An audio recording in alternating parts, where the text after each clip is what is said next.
Malik Abou-Rageila is in Egypt's capital, Cairo. He's the Middle East representative of the Gift of the Givers Foundation. As we were hearing that, Malik, hospitals across Gaza in a really terrible place. Can you give us a sense of the situation and also tell us what are people who get wounded to do in this situation if they are in the north of Gaza? Yes, thank you so much for having me. Unfortunately, as you know now, all the hospitals in the northern area of Gaza is not a hospital anymore. They only receive the patient because it is the only place that patient can go. But practically, they can't give them any kind of healthcare services. They are run out of the power. They don't have medical supplies, and even they don't have now enough healthcare staff, because most of the staff either they have to leave or they are tired enough now and they can't carry on with this work. So unfortunately, we can't call this. I mean, from the practical side, we can't call that hospitals as hospitals now. In the southern area, at least now the relief comes from Cairo, so they still operate, but also without power, without enough supplies. Especially when we talk about the operation, they can't do any kind of even the minor surgeries now. So this is one of their challenges actually. So that's why they tried, since many days now, they try to evacuate the severe and the severe injuries, the severe patient. They try to evacuate them to Egypt, but also it doesn't work so far because only few number of patients were allowed to go to Egypt. We were informed that even the babies, the premature babies that were in Shifa hospital, successfully they evacuated them to Rafah area. Then just only yesterday they were succeeded to evacuated 38 babies to Egypt, but unfortunately 11 of those babies they couldn't survive. They passed away during the way to Cairo hospitals. Only now in Cairo hospitals there is 28 babies. So this is now the case of the patient in Gaza, and without real stopping of the war, even the healthcare workers, they won't be able to work, because it is not an only now.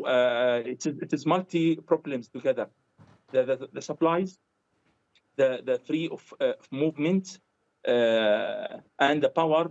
Especially now, if we're talking about the weather, it became like a cold now in Gaza with the raining. So we have registered a lot of cases of dehydration, malnutrition in the children, and also respiratory infections in the adult people. Yes, and you mentioned a stop in the fighting there. We've been talking a lot about a ceasefire this evening and how we might be a lot closer to a ceasefire than we've been so far. What will the priorities be for humanitarian organizations working on the ground in Gaza if we do get a ceasefire? Yeah, first line will be the shelters, of course, because remember now in Gaza we have more than 2,060 houses were bombed. So a large portion of the displaced people, they won't be allowed to go back. I mean, they can't go back to their homes because there is no place to live in. So the first priority will be, of course, the shelters. And unfortunately, so far, Israel doesn't allow the tent to go in. So this is the first one now. The shelters, regard of the tents, clothes and blankets are allowed now to go. But as you know, the numbers of the trucks that allowing to get inside is very also few. Beside that, of course, the healthcare services. So we will need to increase now the medical supplies, the equipment that needed to reoperate the hospitals again, and of course the medical teams. From South Africa, we have more than 200 specialized doctors who are waiting for this ceasefire and for the opening of the borders, and we hope that would benefit more people. After that, I think then the recovery phase, which will need months to be implemented. And Malik, you briefly mentioned there, of course, that older people are at risk of respiratory infections, but there's also a huge challenge with water and sanitation.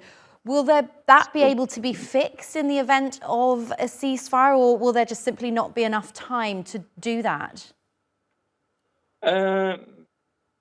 In general, I can't say that it can be fixed all, but at least because, for example, we have, as an organization, we have 3 desalination units in Gaza, which can serve together, which can serve 70,000 people. But the problem, without power, we can't operate it. So our first plan now is our first step that will be done once the ceasefire is happening, is to install solar units. So this desalination units can be working quickly. But remember, the main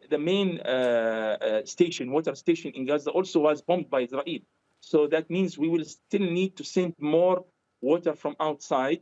We will need also to improve or to do maintenance, quick maintenance for the desalination units that already in Gaza. And I don't think that days, 3 or 4 or 5 days would be enough for that.